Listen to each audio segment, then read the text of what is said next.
मैं हूं मरियम मुश्तबा। आज की एक आयत और एक स्टोरी के साथ हम फिर हाजिर होते हैं। आज की हमारी आयत है वल्लाहु युहिब्बुल मुत्ताहिरीन।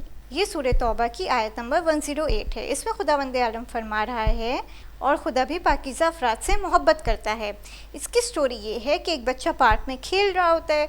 उसको एकदम से एक ठेला दिखता है जिसमें बहुत सारे लजीज़ खाने रखे हुए होते हैं। वो सोचता है कि आज जो है ना मैं कुछ खा लेता हूँ, मुझे बहुत तेज़ भूख लग रही है। खेलते खेलते उसको भूख लग जाती है तो वो ठेले की तरफ बढ़ता चला जाता है और जैसे ही वो देखता है कि उसके हाथ तो इतने ज़्यादा गंदे हैं, फिर वो सोचता है चलो आज तो मैं खा लेता हूँ इन गंदे हाथों से, क्योंकि आज मुझे बहुत तेज़ भूख लग रही है और बहुत तेज़ भूख लग रही है तो मैं जल्दी से खा लूँगा और फिर दोबारा खेलने चला जाऊँगा। तो जब वो खा लेता है फिर वो घर आता है। जब वो घर आता है फिर रात में उसकी आँख खुलती है, उसके पेट में काफ़ी दर्द हो रहा होता है। तो उसकी मम्मी की भी आँख खुलती है। उनकी मम्मा पूछती हैं क्या हुआ बेटा? तो वो कहता है मम्मा मैंने पार्क में ठेले पे से कुछ खा लिया था और मेरे हाथ गंदे थे।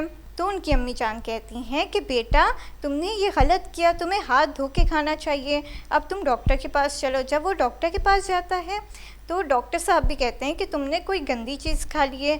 तो वो कहता है नहीं मैंने तो साफ़ चीज़ खाई थी। लेकिन उनकी मम्मा कहती हैं कि इसके हाथ गंदे थे।